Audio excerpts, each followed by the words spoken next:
economic growth in the European Union turning negative in the second quarter, despite some individual countries staying in the green, Germany. But this next politician has a plan to change Europe and liberate his country. Nigel Farage is the leader of the UK Independence Party. Oh, and he's been mouthy on this subject, and he's joining us now in a Fox Business exclusive. Yeah, once again.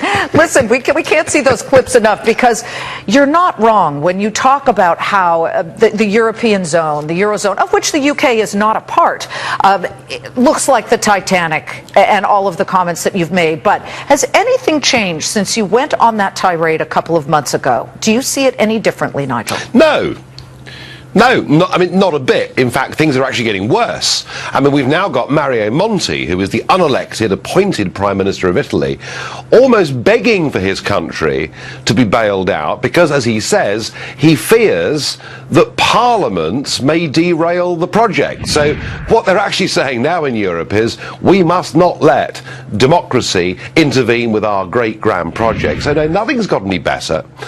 Growth is diminishing.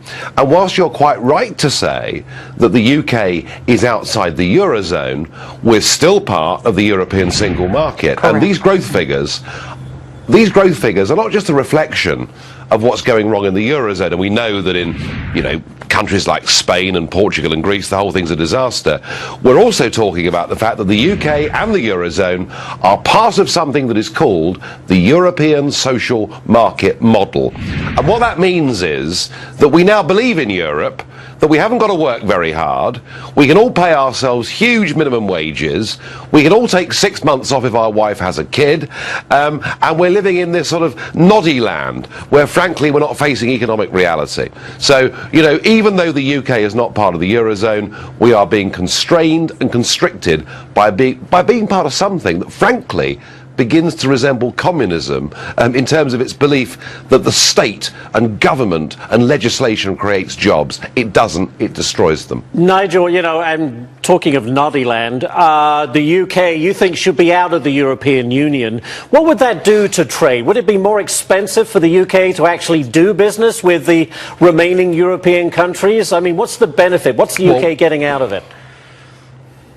Well, what's really interesting is that the UK now trades with the EU at a massive, massive deficit. 2010 is the last year for which we have figures, and European companies sold to us £50 billion worth of goods more than we sold to them. So, the idea that Mercedes would not sell their cars in Britain if we left the EU, or that my favourite Spanish Rioja producer would refuse to sell me a case of red wine, frankly is ludicrous. But what it would do for us is it would open up our ability to have trade deals, free trade deals in particular, with the rest of the world. And there is a very big English-speaking world out there, and we've turned our backs on it, which is madness. The Spanish Prime Minister has announced that he will meet with Germany and Italian leaders in the coming months. Now, the whole premise is that the European Union will lend to them, and they will open up these facilities if they officially ask.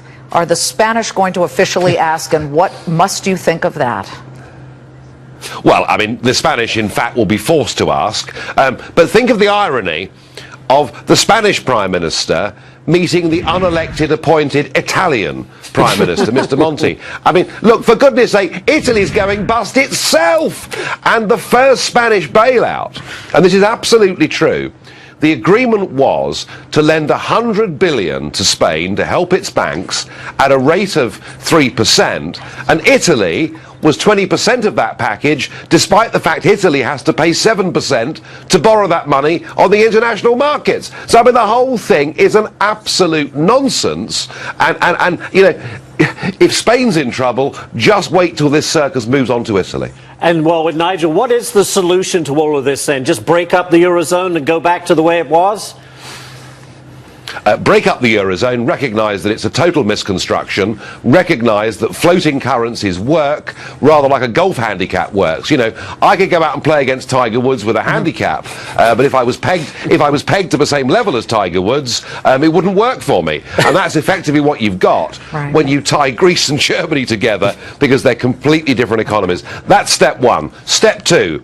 is to recognise that you don't get something for nothing in life. It's to get rid of crazy employment legislation that puts people off from employing people, particularly young people. And the third thing, and the EU is the biggest culprit of the lot in the world with this, is to recognise that carbon dioxide emissions do not mean we're all going to be burnt to a crisp within the next 3 months, and that what we're doing by putting massive taxes on our electricity prices, by basically penalising manufacturing companies for producing carbon dioxide, is we are deindustrialising Europe and transferring all of that to India and China for no good reason. Well, Nigel, those three things would revolutionise Europe. As we say goodbye, I must say I was in London for the Olympics. You all did a fine job, and that final closing ceremony, I mean, how can you not love George Michael and the Spice Girls?